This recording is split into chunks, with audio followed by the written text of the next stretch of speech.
Bienvenidos. Hoy estamos con el embajador argentino de los Estados Unidos, con Jorge Argüello. Él nació en Córdoba en 1956.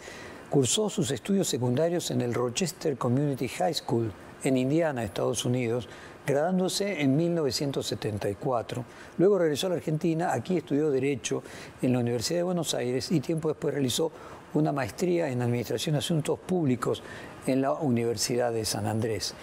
Inició su carrera pública en el año 1987 en el Consejo Deliberante de la Ciudad de Buenos Aires, donde fue su presidente.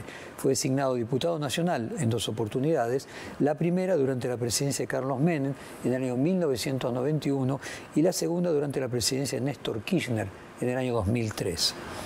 En 1996 fue elegido para la Convención Constituyente de la Ciudad de Buenos Aires, que redactó la Constitución de lo que hoy es la Ciudad Autónoma de Buenos Aires.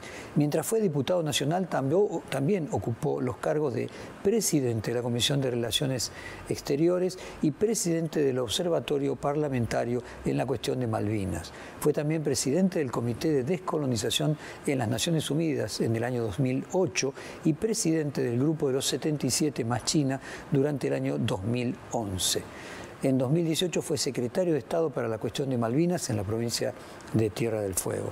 A lo largo de una larga carrera diplomática ha sido embajador argentino en varias oportunidades en las Naciones Unidas, en el 2007 y 2011, en los Estados Unidos en 2011, 2012, lo es ahora, en Portugal en el año 2013.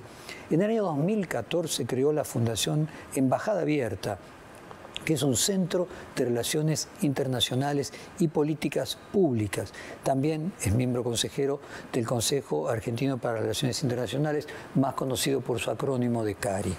Como académico fue miembro titular del Center for Latin American Studies, Class Advisory Board de la School of Foreign Service de la Universidad de Georgetown, la mayor universidad política de los Estados Unidos en Washington. Es investigador asociado del Centro de Estudios Internacionales en la Universidad de ISTE-IUL de Portugal. Además, fue director de la carrera de Relaciones Internacionales y Gobierno en la Universidad Argentina de la Empresa, también más conocida por su acrónimo UADE. Fue nombrado embajador en los Estados Unidos a partir nuevamente de la presidencia de Alberto Fernández a principios de 2020. Está casado, tiene 4 hijos y el compromiso de este reportaje con Jorge Argüello es hablar de relaciones internacionales y no de política argentina. Pero como decía Perón, la política más importante es la política internacional, así que de alguna manera vamos a estar hablando de la política argentina. Y primero lo primero, la posibilidad de un eventual conflicto entre China y los Estados Unidos y que Argentina y Latinoamérica tenga que algún día decidir y nuevamente volvamos a aquella época de mundo bipolar. Bien, Jorge, gracias por esta invitación, muy contento de estar en tu programa. Yo te diría que el vínculo bilateral más importante del planeta es el vínculo entre Washington y Beijing. Todo lo demás se mueve en una u otra dirección con mayor o menor intensidad en función de este vínculo fundamental. Hay una situación clara de competencia global en donde los dos actores mueven sus piezas en todos los tableros o en tableros simultáneos todo el tiempo. América Latina es un escenario más de esta partida de ajedrez, podríamos decir, en donde, bueno, hay distintas lecturas. Hay quienes piensan que estamos en presencia de una potencia ascendente, de otra potencia que podría ser declinante. Hay quienes piensan que, por el contrario, la acción de esta potencia ascendente despierta y moviliza recursos que estaban adormecidos en la supuestamente potencia descendente, y eso está generando una reacción que hace que compitan en situación de paridad en este tablero global. Lo cierto es que Estados Unidos es la principal potencia económica y militar del mundo. No sabemos si lo va a seguir siendo y por cuánto tiempo. Eso va a depender de los acontecimientos y cómo se desarrollen, cómo se verifique el escenario. Ahora, yo ya llevo muchos años vinculados a Estados Unidos. Te recuerdo, Jorge, que, como bien lo mencionaste recién, la primera vez que presenté mis cartas credenciales acreditado en Washington como embajador de la Argentina fue en el año 2011 y se las presenté a Barack Obama en la Casa Blanca. La segunda vez que presenté mis cartas credenciales fue en febrero del 2020 y lo hice con Donald Trump.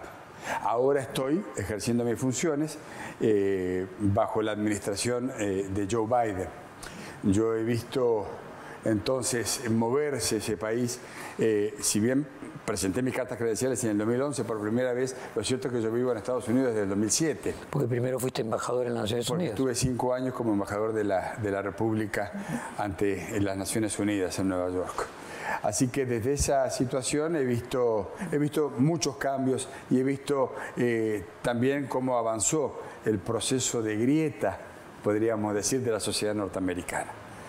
Cuando parecía imposible que Donald Trump fuera electo presidente, porque hay que recordar que hasta pocos meses antes de aquella elección parecía imposible que una personalidad como la de Donald Trump ganara la presidencia.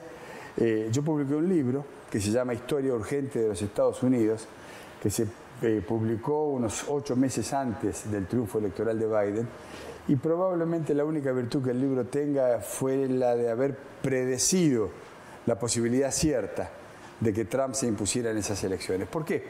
Bueno, precisamente por la grieta y por la sensación de declinación que una buena parte de la sociedad norteamericana experimentaba y que estaba necesitando de un liderazgo de características singulares, desconocidas, diría yo, hasta ese momento en el escenario político de la política doméstica de los Estados Unidos.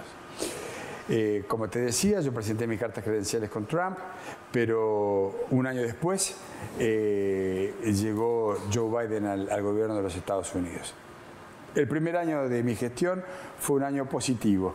La verdad es que las relaciones entre Argentina y Estados Unidos avanzaron durante la administración Trump en algunos aspectos, en otros no tanto, pero fue una relación madura entre los dos jefes de Estado, en donde mi tarea se desarrolló con normalidad.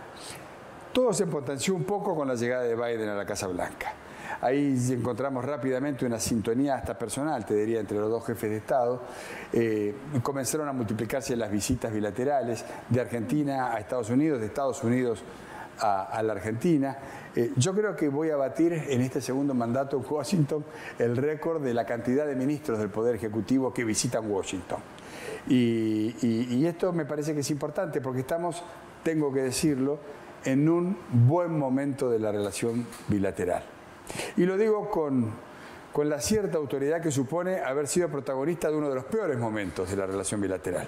Porque la verdad es que cuando me tocó en 2011, 2012 tener el alto honor de representar a la Argentina en Washington, fue un momento muy difícil de la relación bilateral.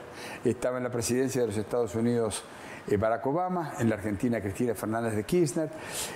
Nosotros estábamos sometidos a una presión incesante de los fondos buitres, estábamos en la mitad de la negociación con estos fondos.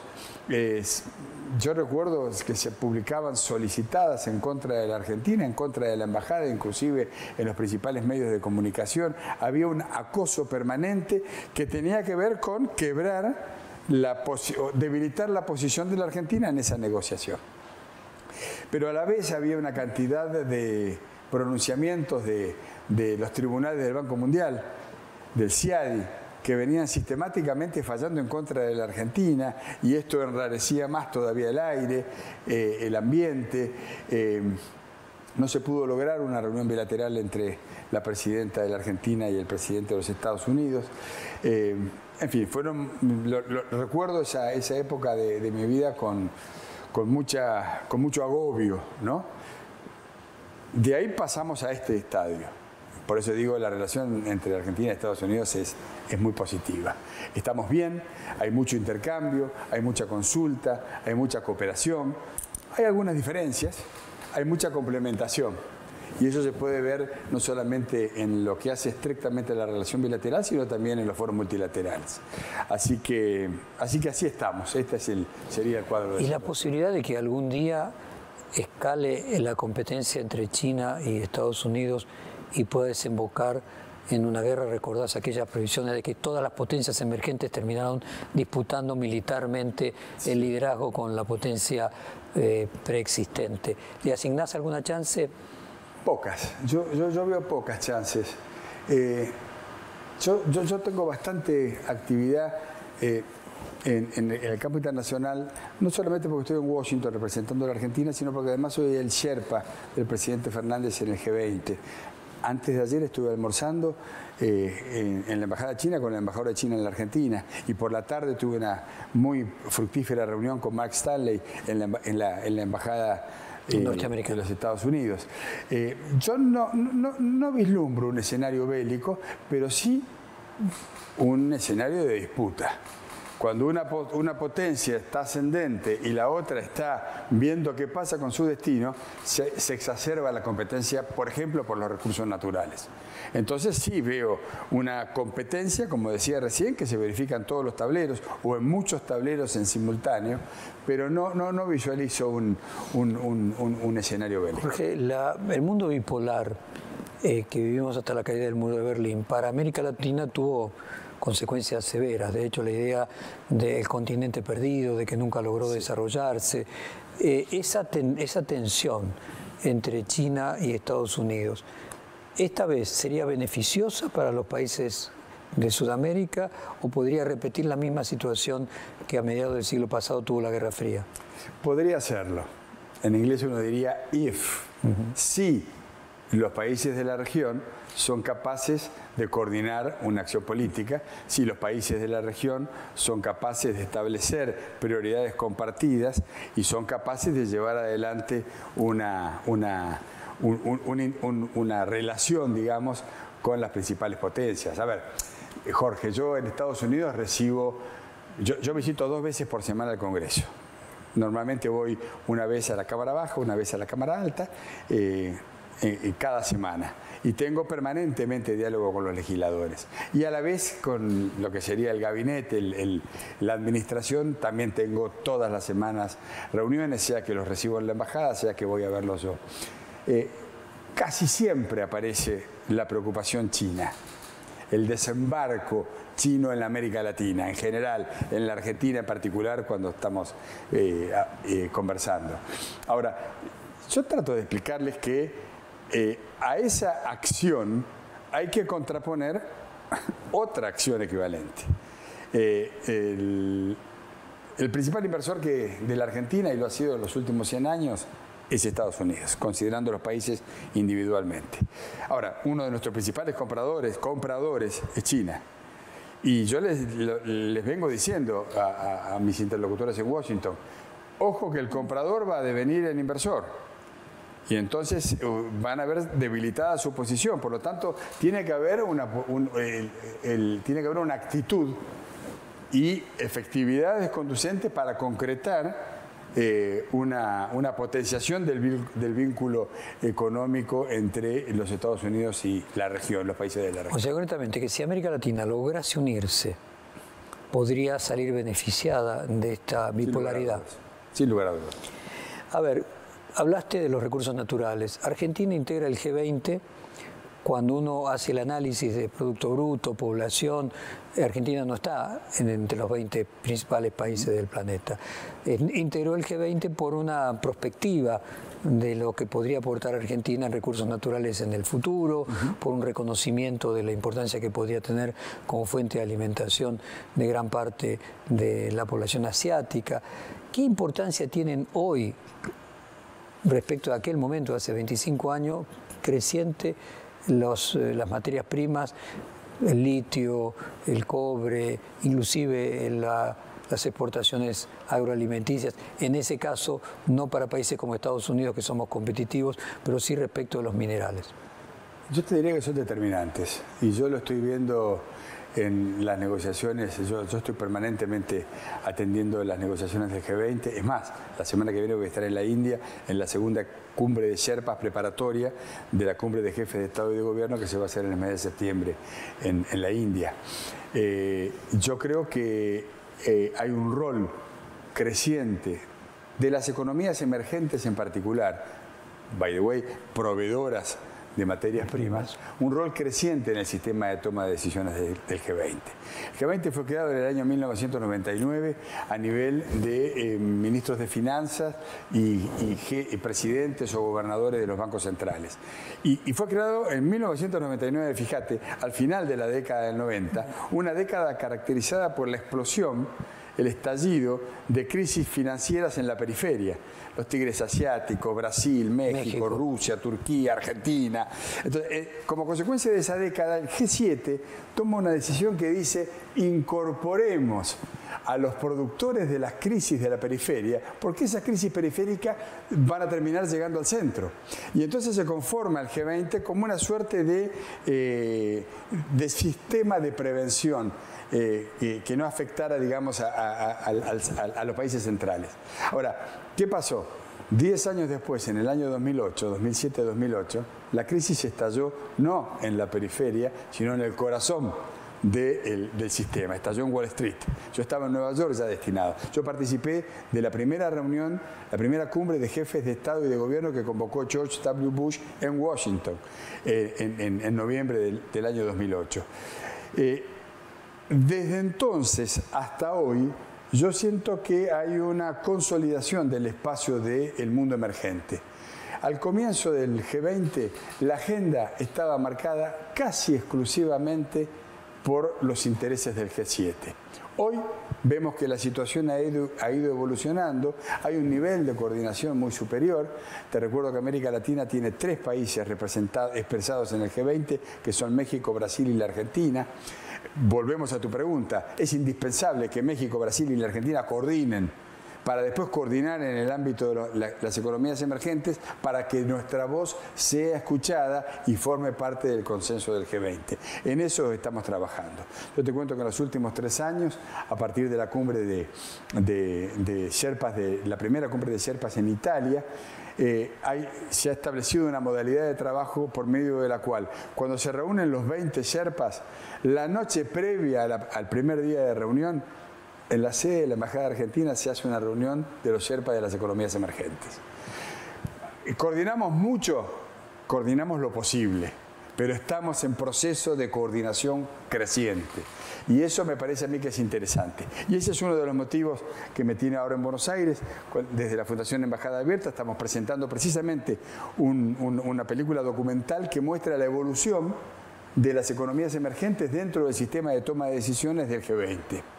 Hay que tener en cuenta una cosa, Jorge. El año pasado el G20 fue presidido por Indonesia.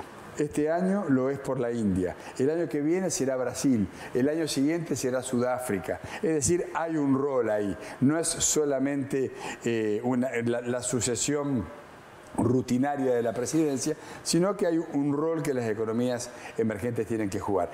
Y en ese rol, la provisión de materias primas, sin lugar a dudas, tiene mucho que ver y es parte central de la discusión. El cambio de combustibles fósiles a electricidad hace que el litio pase a ser un elemento fundamental, el cobre también. Sí. En la época del boom petrolero se dieron una cantidad de guerras en Medio Oriente casualmente por esas mismas materias primas escasas. ¿Es posible que se pueda repetir ahora en América Latina lo que fue en su momento en Medio Oriente, una disputa que incluso pase a ser bélica o agresiva de alguna manera por esas materias primas escasas? A ver, usando tus palabras yo te diría, posible es posible.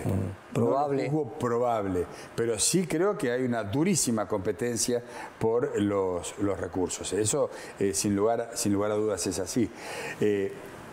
Yo me acuerdo, Jorge, que hace 11 años, me recuerdo a mí mismo sentado en mi despacho en Washington, explicando por cable el fenómeno del shale gas en los Estados Unidos, que es un proceso tecnológico que convirtió a Estados Unidos de país importador de petróleo a país exportador de petróleo. Y recuerdo en el año 2012, recordemos que Argentina toma las reservas de vaca muerta durante la presidencia de Cristina. Y en el año 2012 se cierra el primer acuerdo con Chevron, con una firma americana.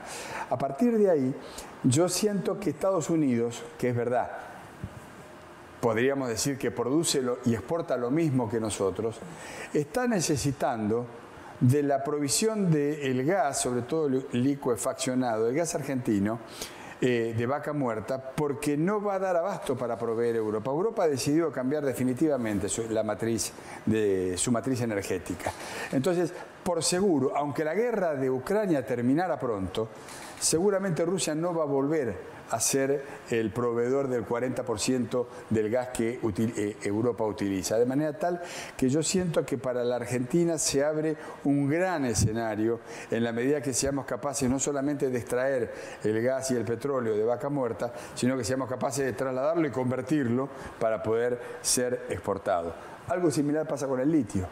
Argentina tiene una de las principales reservas de litio del mundo, junto con Bolivia y Chile, conforman lo que se conoce como el Triángulo del Litio, y el Triángulo del Litio tiene una de las más importantes reservas planetarias. Argentina tiene un ambicioso proyecto de extracción. Necesitamos darle valor agregado, la mayor cantidad de valor agregado posible al litio que se extrae de las provincias del norte argentino. Te cuento que yo ya he realizado 2 reuniones presenciales en Washington con gobernadores de distintos signos políticos que están unidos por el hecho de que comparten las reservas de litio de la Argentina. Estoy hablando de Gustavo Sáenz de Salta, de Gerardo Morales de Jujuy, de Raúl Jalil de Mendoza. Con ellos tenemos un sistema permanente de trabajo promoviendo precisamente las inversiones en materia de litio en sus respectivas provincias.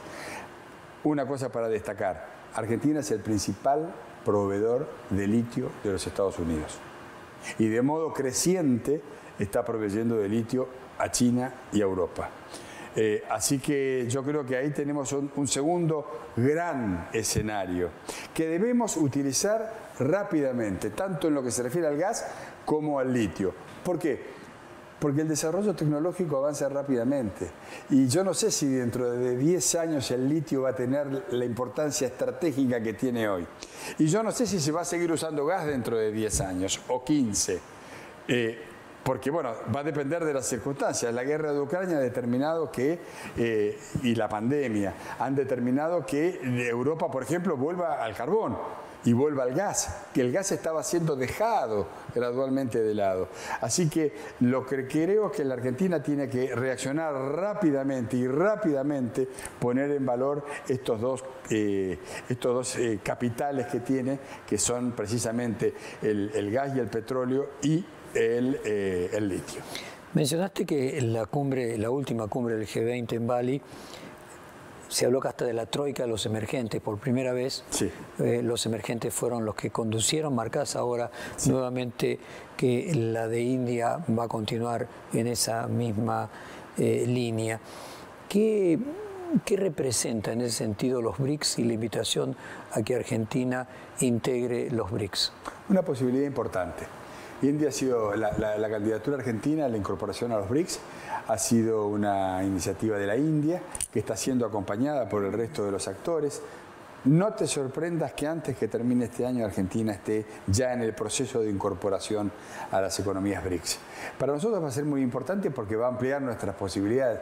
Yo, a partir de la realidad del G20, estos últimos 2 años he estado entre Indonesia y la India varias veces y estoy viendo el renacer de esa parte del mundo que se convierte no solamente en la potencialidad de una buena asociación política y económica, sino que en el terreno multilateral, sino que en el terreno bilateral para nosotros significa una gran oportunidad.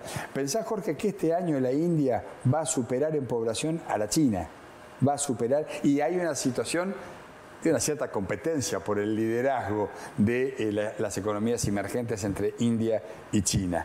El despliegue que está llevando adelante la India este año a propósito de su presidencia del G20 es descomunal. Y vas a ver que a lo largo del año India va a continuar ocupando un centímetraje importante en los medios de comunicación precisamente por esta vocación que está mostrando. En ese contexto, la llegada de Lula da Silva a Brasil hace la diferencia. Yo creo que Lula está llamado a jugar un rol de importancia en la interlocución de la región con Washington, pero también está llamado a jugar un rol de liderazgo dentro de las economías emergentes. Hay un rol para este hombre ahí, y es un rol que no es competitivo con el rol que puede jugar la Argentina, sino que a partir de la relación y las características personales de los dos jefes de Estado, yo diría que son roles absolutamente complementarios. ¿Es India el competidor de China promovido por los Estados Unidos, como en su momento fue ese famoso viaje de Kissinger a China para dejar atrás a Rusia? Varios analistas serios de la política internacional creen ver ese escenario, No lo sabemos, tendremos que ver cómo los acontecimientos se van desarrollando. Lo que sí yo te puedo dar fe, yo estuve hace 2 meses en una comida que ofreció el primer ministro Modi a los 20 sherpas del G20, donde hablamos mucho de política internacional. Lo que sí te puedo decir es que la India tiene una clara vocación de protagonismo internacional. Y yo creo que se dan las condiciones políticas, geopolíticas propicias para que haga no solamente una buena presidencia la India, sino que irrumpa como un nuevo jugador. ¿Un punto de inflexión? Me parece que sí, y creo que además que el gobierno indio lo mira de esa manera. Y creo que, como se están desarrollando las negociaciones, creo que hay tierra fértil para una movida de esa naturaleza. ¿Qué relación puede tener esa India potenciada y en este conflicto de Estados Unidos-China con una recreación de aquello del Commonwealth, con la independencia de Inglaterra de la Unión Europea y la creación de una especie de alianza entre Estados Unidos, Inglaterra, India, Australia, Nueva Zelanda? Es un escenario posible. Creo que es prematuro hablar de esto. No nos olvidemos que hace pocos años, cuando yo estaba en Washington en mi primer mandato, el presidente Obama hizo un diseño geopolítico que lo colocaba a Estados Unidos como uno de los principales asociados de China, a partir de un esquema que después la realidad abortó. Después me tocó con Trump ver un presidente absolutamente anti-chino, ¿no? Hablando todos los días en los medios del Chinese virus, decía. Siempre recuerdo, hasta me hacía gracia, pero en una ofensiva frontal contra China. Entonces pasamos de un escenario a un escenario casi opuesto. Ahora yo creo que la dirigencia política de los Estados Unidos tiene un punto de acuerdo. Y el punto de acuerdo pasa por percibir a China como una amenaza a su liderazgo y a su posición. Entonces creo que está en este momento Estados Unidos en un punto de inflexión también. Hay que ver cómo reacciona frente a esa amenaza. Cuando uno acorrala a un gato en un rincón, el gato normalmente encrespa sus pelos, se encorva, saca las uñas. Bueno, Estados Unidos está en una situación de reacción frente a lo que ve venir y va a depender de ellos mismos cómo se posicionan en el futuro inmediato. ¿Qué significa la salida de Inglaterra de la Unión Europea? Bueno, todavía no sabe. Yo creo que los ingleses todavía no están de acuerdo si fue un acierto o un desacierto. Lo cierto es que la economía británica está pasando un momento muy difícil. Europa también. Tal vez Inglaterra un poco más que el promedio europeo. Ya habría que preguntarse cómo sería la situación del Reino Unido de Gran Bretaña si se hubiera mantenido dentro de la Unión Europea. Pero lo cierto es que ha sido una movida de muy difícil revisión.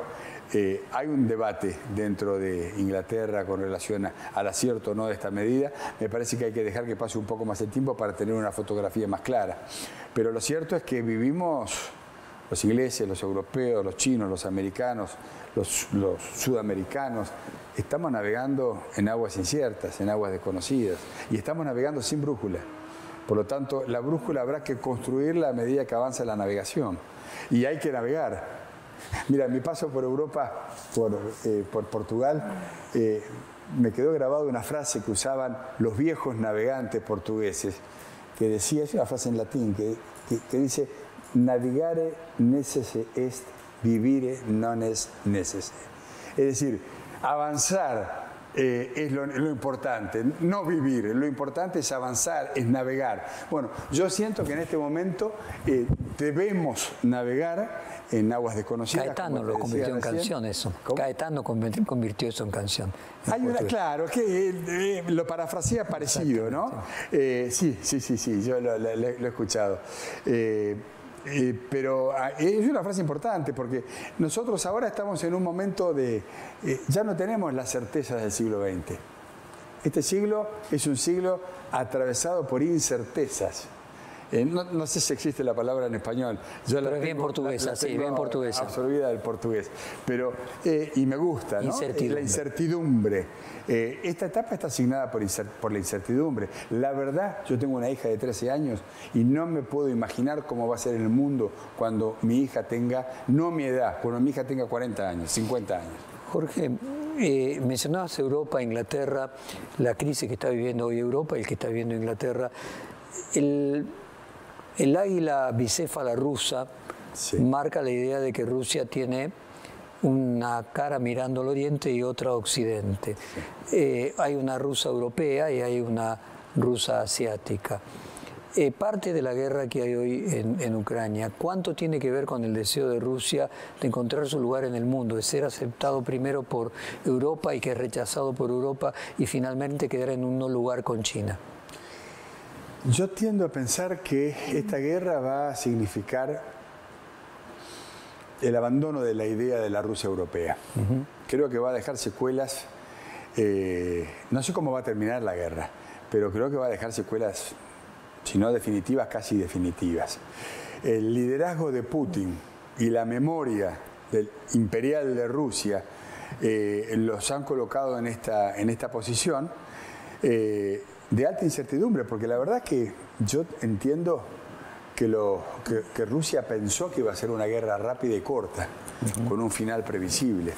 Y va a ser una guerra lenta, larga, de final de difícil predicción hoy, en donde hay muchas cosas en juego. Ahora se está involucrando en la búsqueda de una salida a China. China está expresando con esto su vocación de protagonismo planetario. Estados Unidos tiene muchas expectativas puestas en esta guerra. Fíjate una cosa, yo estuve hace un mes y medio en el pleno de las cámaras del Congreso de los Estados Unidos porque fui invitado del presidente Zelensky a una sesión especial. Él llegó vestido con su ropa de fajina, como anda por el mundo, hizo su discurso, un discurso básicamente centrado en plantearle a Estados Unidos que más que defendiendo a Australia, está defendiendo al mundo occidental y al mundo libre.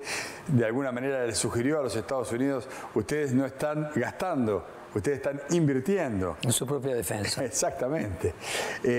Pero lo que me llamó la atención es que el nivel de unanimidad que yo advertí en el recinto del Congreso de los Estados Unidos en el respaldo al presidente ucraniano. Y el dato nuevo es que esa unanimidad aparentemente acaba de ser rota. Hay declaraciones de Ron DeSantis, el gobernador de Florida y precandidato republicano a la presidencia de los Estados Unidos para el año que viene, en donde él pone en cuestión la conveniencia de que Estados Unidos tenga el nivel de involucramiento que está teniendo en la guerra en Ucrania. Es la primera voz, que es una voz electoral, me parece. Esta voz es la primera voz que yo escucho que rompe el consenso unánime de respaldo a la posición de Estados Unidos en la guerra de Ucrania. Va a haber que prestarle atención, aunque tiendo a creer que es una voz electoral. Jorge, en ese sentido, hace unos años tuvo protagonismo, hoy queda totalmente solapado, la primavera naranja de Ucrania, en el cual había ganado las elecciones por muy pocos votos un candidato prorruso.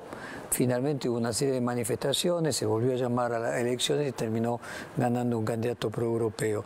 ¿Puede producirse, esta guerra puede producir que en Rusia se produzca algo parecido como una primavera naranja rusa y que haya un candidato proeuropeo que sustituya en el futuro a Putin y Rusia vuelva a tener una mirada hacia Occidente?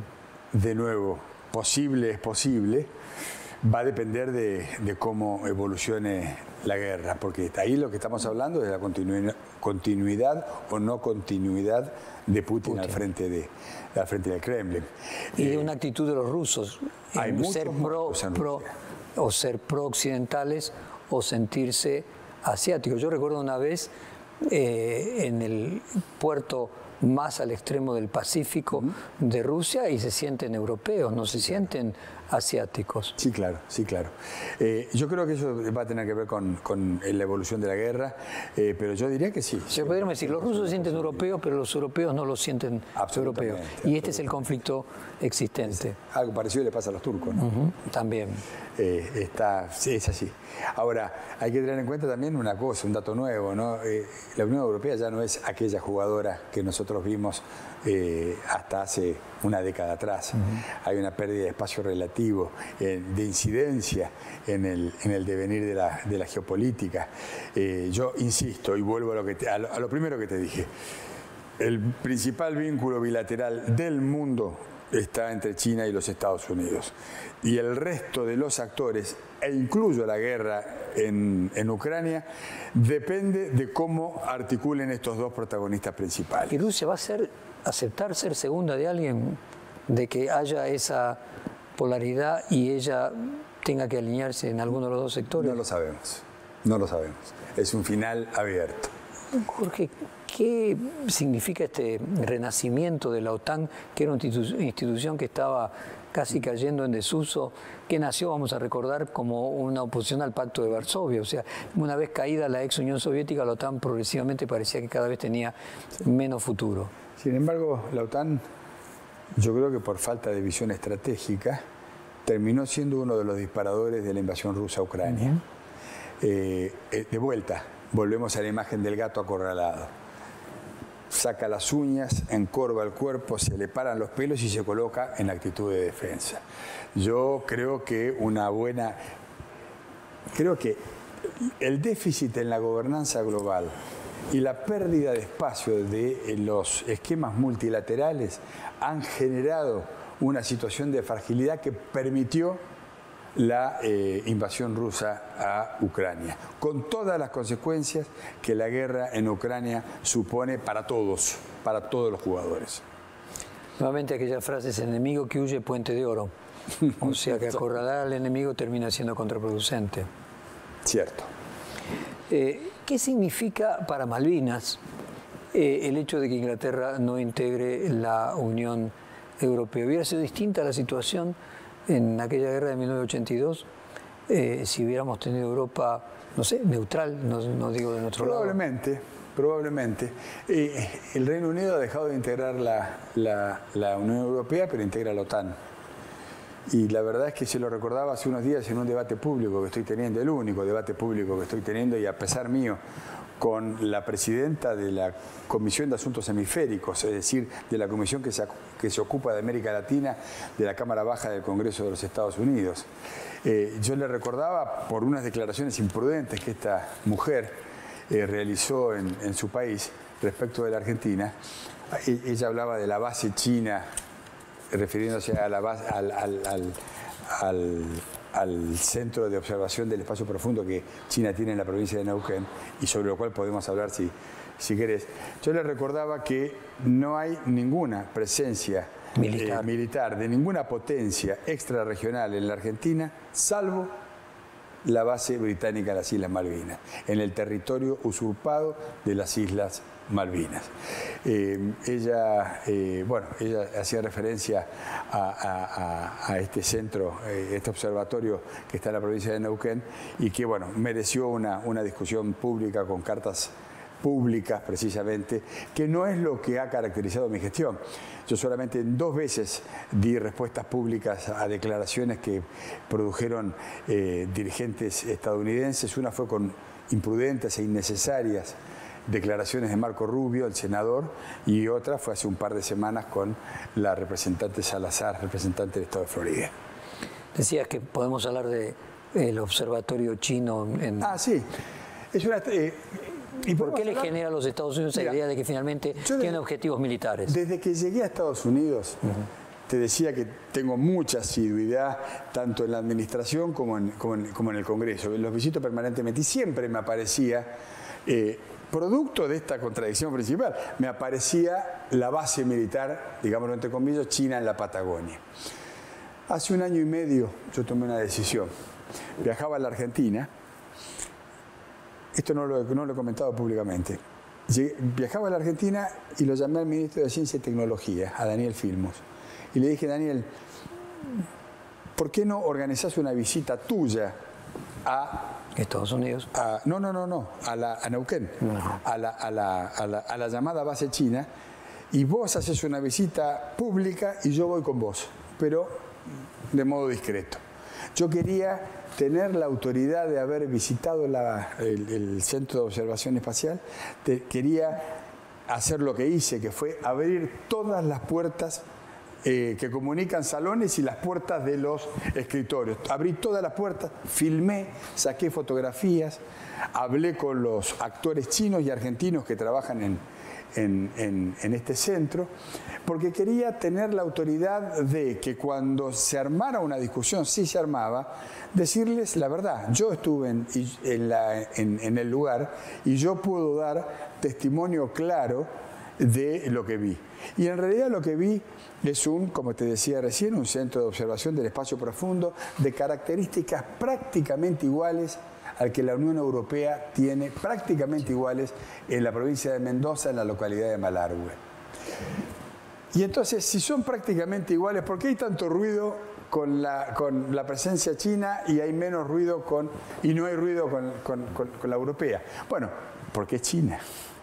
¿Por qué China? Porque entonces entra dentro de este esquema de competencia que he planteado entre Washington y Beijing. Es más, te voy a contar algo. Cuando yo ingreso a la base, claro, yo leía que los americanos decían que había fuerza de seguridad china, cero seguridad. Hay un señor que abre la puerta, que es de una agencia privada de seguridad, contratada en forma mixta por las autoridades chinas y argentinas. Pero el dato gracioso es que en esta discusión que tuve con la diputada Salazar, ella decía que los Fernández, Cristina y Alberto, están entregando la soberanía argentina a China. Y ponía como ejemplo lo que ella llama la base. ¿Sabes cuál es la fotografía dominante en la entrada a la estación de observación del espacio profundo? Hay una bandera china, una bandera argentina y una gran fotografía. En esa fotografía hay 2 jefes de Estado, Xi Jinping y Mauricio Macri. Entonces, ¿por qué está la foto de Macri allí? Porque el acuerdo para la instalación de esta estación de observación del espacio profundo tiene 2 pasos. Un primer paso fue dado durante la gestión de la presidenta Fernández de Kirchner, pero un segundo paso fue dado durante la gestión del presidente Mauricio Macri. En definitiva, esa estación expresa de alguna manera algo de lo que Argentina prácticamente adolece en todos los terrenos, que es una política de Estado, una política que continúa con diferentes administraciones de diferentes signos políticos. Entonces, esto formó parte de esta discusión que te estaba comentando que he estado manteniendo en los últimos días con la representante Salazar. Mencionabas que la única verdadera base militar que hay en el continente de una potencia extranjera es la que hay en las usurpadas Islas Malvinas. ¿Qué significa ir a dar marcha atrás con aquel acuerdo Forador y Duncan? Bueno, vos has utilizado una palabra que el gobierno del presidente Macri desestimó y negó permanentemente. Siempre dijo, no estamos en presencia de un acuerdo. En realidad era un acuerdo. Pero si alguna duda quedaba, la embajadora del Reino Unido en la Argentina la semana pasada lamentó que se hubiera caído el acuerdo celebrado entre el Reino Unido y la Argentina. ¿Y por qué es importante la cuestión semántica? Porque un acuerdo de la Argentina con un país extranjero, con otro país, supone necesariamente el concurso del Congreso de la Nación. Requiere necesariamente de la aprobación, de la discusión y aprobación de ese acuerdo por parte de los representantes del pueblo de las distintas fuerzas políticas expresadas en el Congreso. ¿Qué hizo la administración del presidente Macri? No mandó el acuerdo al Congreso y para eso sostuvo sistemáticamente que no era un acuerdo, sino una expresión de voluntades sin consecuencias, mayores consecuencias jurídicas, y en realidad tuvo consecuencias en la explotación de los recursos petroleros en la cuenca del Atlántico Sur, en materia de pesca, o sea, sí tuvo consecuencias serias, fueron un error que cometió la Argentina, pisó un palito, y esa situación acaba de ser enmendada por el gobierno nacional, que retrotrajo la situación a los días previos a este acuerdo, que en realidad pasa a ser un acuerdo ilegal, porque si es un acuerdo de la Argentina con una potencia extranjera, debió haber pasado por el Congreso y nunca pasó. Jorge, vos decías hace un rato que no te imaginas cómo será el mundo cuando tu hija tenga 40 años, sí, para lo que hacen falta 27 años. Sí, exactamente. ¿Cómo te imaginas dentro de 27 años las Malvinas? A vos te tocó presidir la comisión, el Comité de Descolonización de las Naciones Unidas, sí, hace ya muchos años, en el año 2008. ¿Te imaginas dentro de 27 años que las Malvinas vuelvan a ser argentinas a través de un proceso de negociación en el que intervengan las Naciones Unidas? Yo elijo creer que dentro de 3 décadas la Malvinas va a estar en el marco de un proceso de acuerdo que va a terminar con la soberanía argentina en las islas. Y creo que los argentinos... Algo parecido a lo de Hong Kong con China. Tenemos que estar abiertos a explorar las distintas alternativas, siempre con el objetivo de recuperar la soberanía de las islas. Pero yo creo que París bien vale la misa, digamos. Yo creo que tenemos que hacer un ejercicio de imaginación, de madurez, y procurar encontrar un camino que nos permita el cumplimiento final del objetivo. No es solamente, estamos en presencia de una cuestión de retórica, necesitamos gestos, audacia, voluntad, acuerdo para poder avanzar en esa dirección. Pero yo elijo imaginarme a las Islas Malvinas en un proceso de transferencia de la soberanía que puede llevar pocos años, muchos años, pero lo que me interesa es el cumplimiento del objetivo final, que además es una manda constitucional. En ese sentido, la salida de Inglaterra de la Unión Europea deja como algún precedente futuro antes de dentro de 3 décadas Gibraltar. Yo creo que sí. Yo creo que España, fíjate vos que el gobierno español, a partir de la salida del Reino Unido de la Unión Europea, ha planteado en el seno de la Unión Europea que cualquier negociación que exista entre Bruselas y Londres, si tiene que ver o si roza de cualquier manera la cuestión del peñón de Gibraltar, debe necesariamente el Reino de España ser parte de la discusión, de la negociación y del eventual acuerdo. Es decir, hay como un cierto retroceso de la fortaleza británica con relación a la cuestión Malvinas, porque era más fuerte cuando obligaba a toda la Unión Europea a arrastrar la marca. Hoy, al haber salido de la Unión Europea, me parece que esa posición de fortaleza se relativiza. Habrá que seguir trabajando en esa dirección. Yo estoy llevando adelante una acción de lobby en Estados Unidos. Es inconcebible, pero existe. Nosotros, para comprar equipamiento militar en cualquier lugar del mundo, padecemos un veto, que es el veto británico a que lo que compramos, si tiene algún componente británico, ese componente británico le permite al Reino Unido vetar la operación. Así se cayó una operación de compra importantísima que estábamos realizando con Corea del Sur. Así está en jaque. Estados Unidos nos quiere vender F-16. China nos quiere vender aviones equivalentes que Argentina necesita para el patrullaje en las aguas del Atlántico Sur. Ahora, yo les estoy diciendo a la Secretaría de Defensa de los Estados Unidos, en la medida en que ustedes sigan atados al veto británico, al veto potencial británico, nosotros no vamos, ustedes se alejan solos. Por un lado, desarrollan su lobby para que les compremos los aviones, pero por otro lado, los aviones tienen componente británico, porque hoy los aviones de ese tipo son producto de una gran cadena de valor en donde muchos países tienen injerencias en la construcción. Nosotros tenemos 16 aviones comprados hace años que no vuelan, y no vuelan porque la silla eyectora de esos aviones es británica.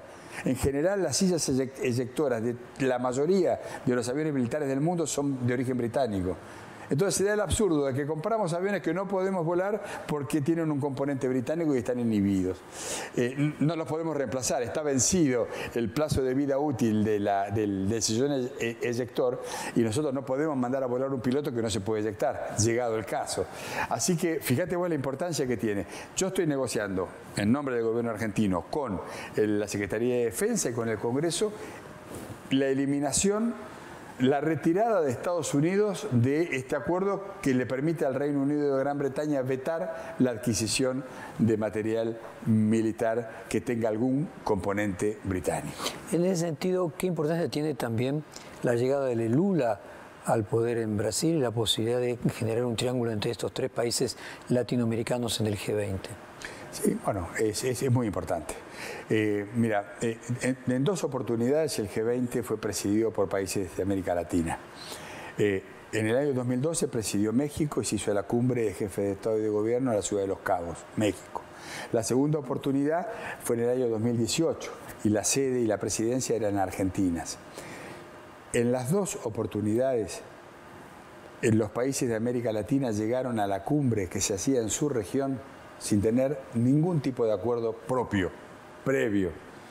Casi te diría una torpeza política. Es más, recuerdo que en el año 2018 el presidente Peña Nieto, que estaba dejando su mandato, visitó 24 horas antes de la cumbre de Buenos Aires, de 2018, visitó Buenos Aires.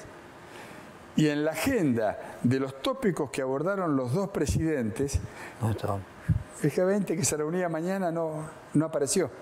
Entonces ha habido una incapacidad de parte de los tres países de coordinarse previamente. Por eso, en el evento que vamos a hacer en los próximos días en Buenos Aires, presentando el documental sobre el rol de las economías emergentes en el G20, yo he invitado a los 20 embajadores de los 20 países del G20, pero he invitado también a todos los embajadores de los países de América Latina, porque Brasil, México y Argentina tienen la responsabilidad de consultar y discutir en la región el mandato que después deberían llevar a la cumbre de jefes de Estado y de Gobierno. Tal vez porque, completando tu pregunta, el año que viene, el 2024, la presidencia de Brasil nos permita por primera vez una coordinación regional previa a la realización de la cumbre. Lula fue recibido por Biden inmediatamente tras ser electo. ¿Se va a realizar, vos crees, un encuentro entre el presidente norteamericano y el presidente argentino? Sí. A ver, Lula fue recibido por el presidente Biden, yo estuve con Lula inclusive en Washington, bajo una circunstancia muy particular. Fue rápidamente recibido. Bueno, en primer lugar hay que tener en cuenta el volumen que expresa Brasil. En segundo lugar hay que tener en cuenta el volumen político de la persona de Lula. Y en tercer lugar, que ha sido determinante, hay que tener en cuenta la simetría que existe entre el intento de copamiento de la sede de los tres poderes en Brasilia y el intento de toma del Congreso de los Estados Unidos del 6 de enero. O sea, entre Trump y Bolsonaro. Exactamente. Hubo una rápida identificación allí y una rápida reacción de la administración Biden. ¿Cómo se gestó la invitación de Biden para que el presidente Fernández visite la Casa Blanca? El año pasado, producto de las conversaciones, bueno, las gestiones que uno naturalmente realiza, me llaman de la Casa Blanca para avisarme que el presidente Biden quiere hablar con el presidente Fernández. Coordinamos día, coordinamos hora, Biden lo llama a Fernández, Biden lo llama a Fernández y le dice, entre otras cosas, presidente, usted y yo compartimos una serie de definiciones de la política global que ameritan que nos juntemos personalmente, in person, le dijo, a discutirlas. Así que yo lo llamo para invitarlo a que usted visite la Casa Blanca.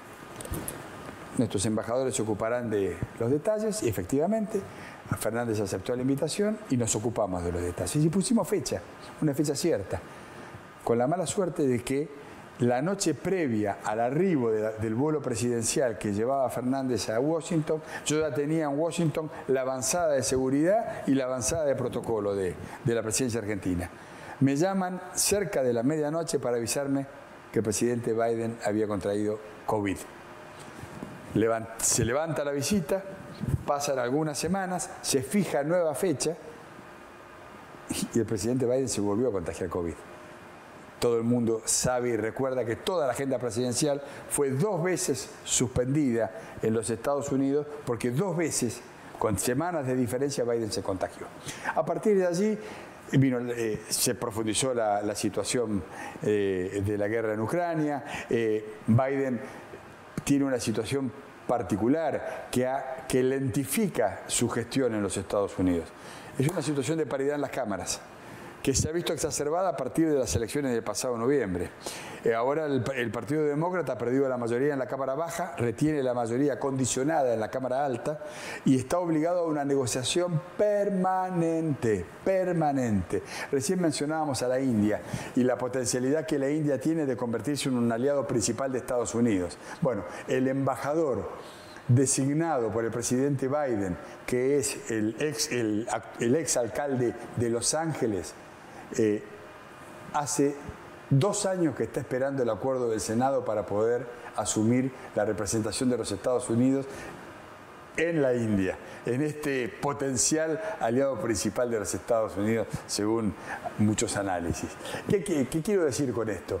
Que el proceso de toma de decisiones se ve demorado por la situación de paridad y por la contradicción interna, por la grieta que existe en los Estados Unidos y que se expresa en todas las esferas de decisión de los Estados Unidos. Sin ir más lejos, Biden ha visitado la alianza principal de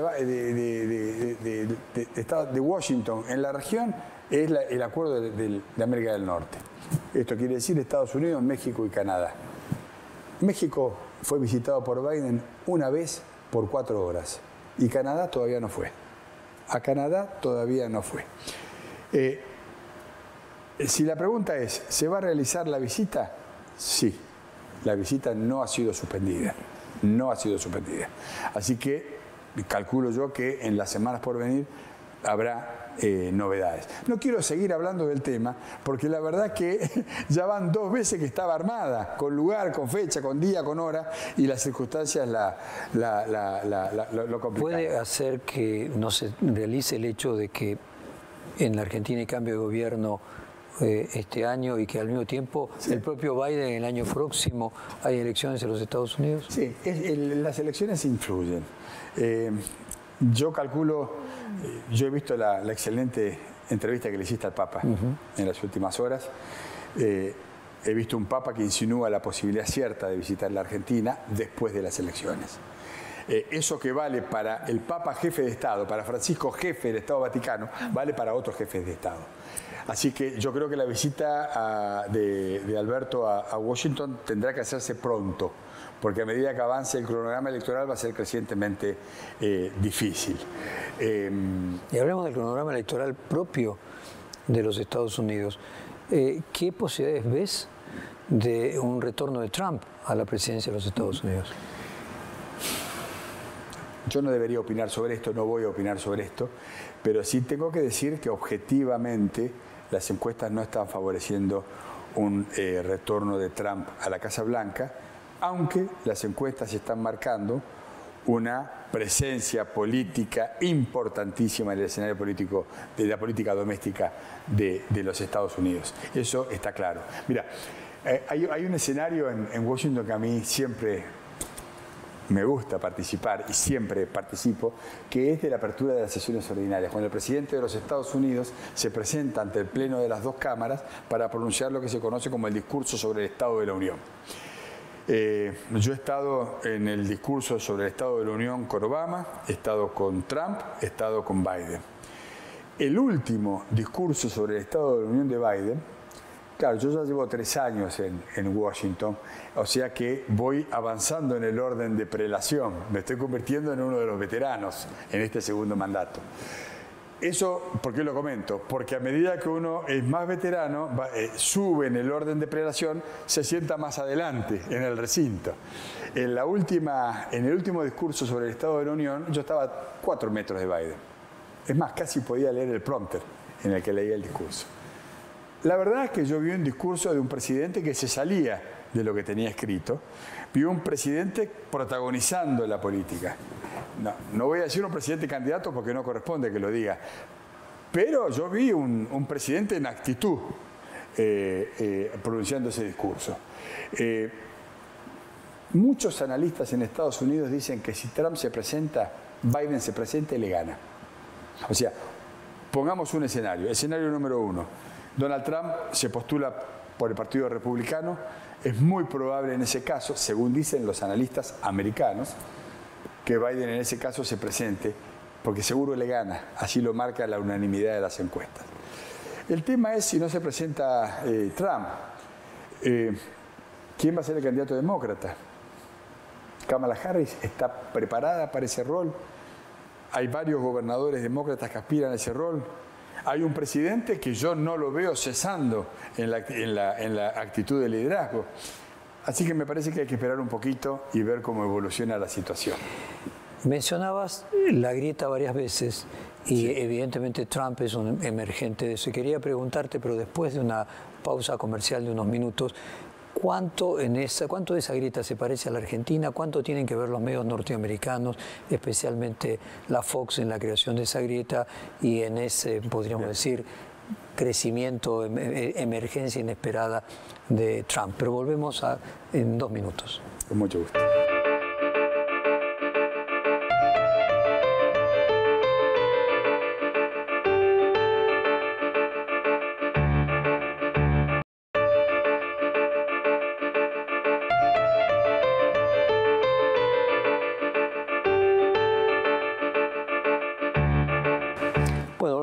Reportaje a Jorge Argüello, estamos en el tramo final. Había quedado planteado la similitud de la grieta entre Estados Unidos y Argentina, la emergencia de una persona como Donald Trump y la relación que puede tener con los medios de comunicación polarizados, especialmente la Fox, con las redes sociales, y qué punto de comparación podría haber también con la misma situación en la Argentina.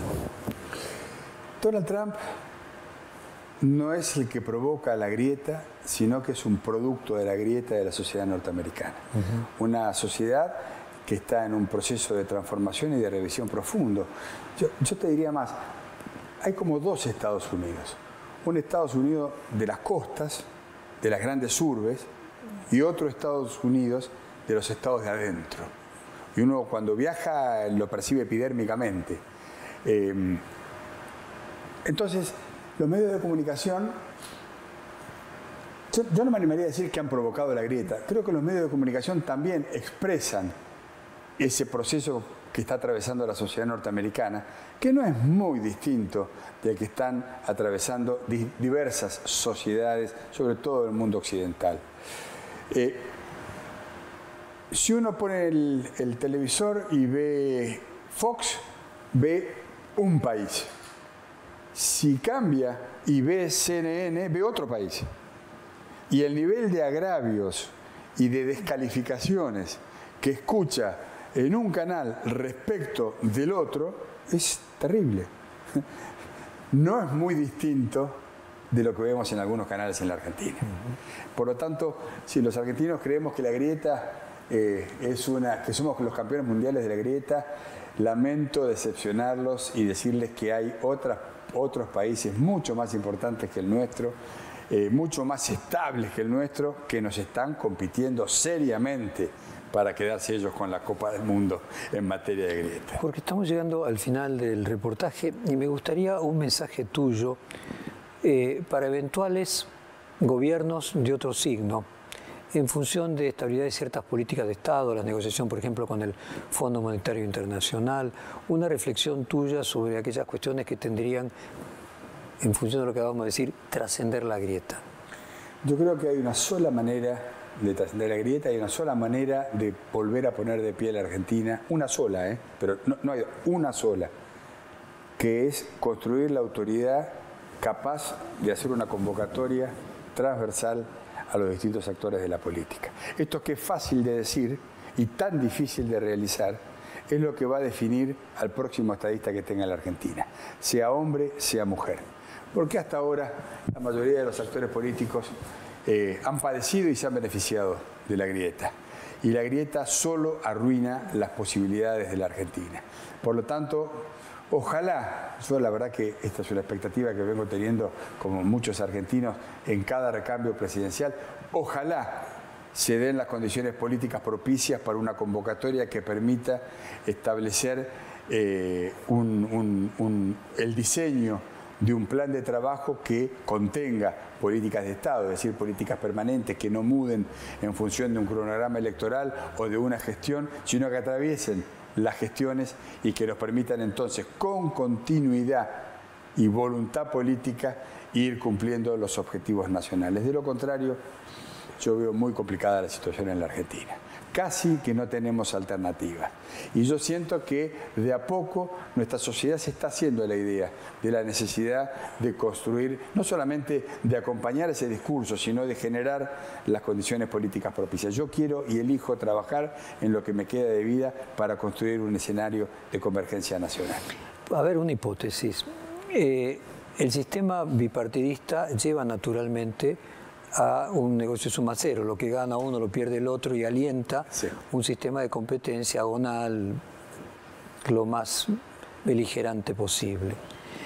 En Estados Unidos funcionó muy bien, en gran parte del siglo XX, fomentado por el temor a la guerra nuclear con la ex Unión Soviética y una amenaza de extinción de la propia sociedad que cohesionaba republicanos y demócratas finalmente en cuestiones de supervivencia de la sociedad como un todo. Sí. Desaparecida esa amenaza nuclear de la ex Unión Soviética, emerge nuevamente una grieta, como a lo mejor fue en el siglo XIX en Estados Unidos, frente a la no existencia de esa amenaza. Principio 1 de sociología, frente a la agresión externa, los grupos se cohesionan. ¿Crees que puede haber algún grado de relación entre que la Argentina, esa amenaza, no sea nuclear, sino de la propia extinción de su importancia, de su relevancia, de su economía, que lleve entonces a que se cree un consenso de unión? Iba a decirte exactamente la misma palabra que acabas de pronunciar. La amenaza de la extinción, la amenaza del agotamiento, la amenaza de la inviabilidad nacional, es lo que yo creo que va a conmovernos en nuestras raíces más profundas. En ese sentido yo sí tengo esa expectativa.